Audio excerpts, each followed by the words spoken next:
Bonjour, je m'appelle Stanislas François, je suis alternant en biologie et je vais vous parler aujourd'hui du déficit en G6PD et la classification clinique qui va avec.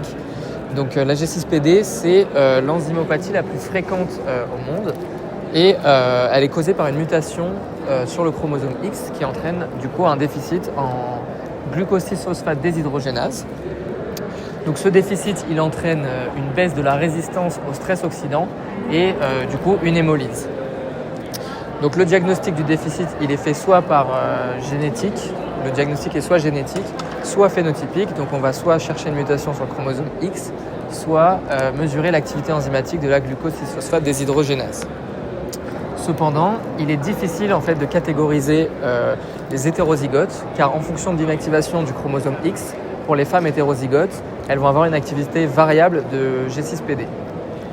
Donc en fait, ce qu'on a fait dans notre laboratoire à l'hôpital Henri Mondor, on a pris tous les patients de routine et on a mesuré donc la G6PD, l'exokinase et la pyruvate kinase.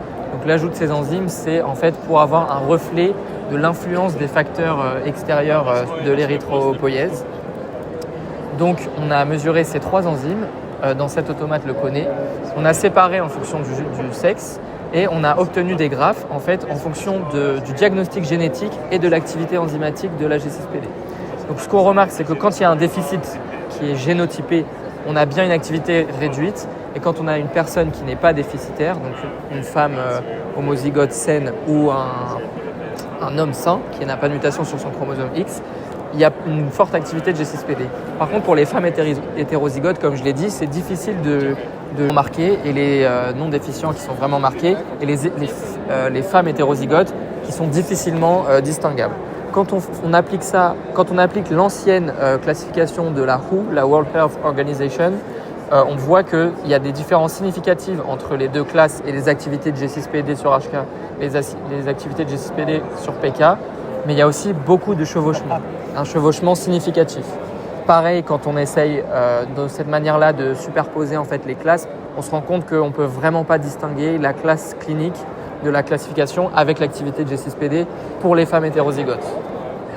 Donc en fait, ce qui s'est passé, c'est que la WHO, elle a établi une nouvelle classification qui se base sur la clinique. On la voit ici. Donc ça, c'est l'ancienne classification qui est en 5 critères, qui était avec une hémolyse chronique, une hémolyse sévère provoquée, une hémolyse moins sévère modérée provoquée, et ensuite pas de signe clinique ou signe très ponctuel. Maintenant, la classification, elle est plus simple.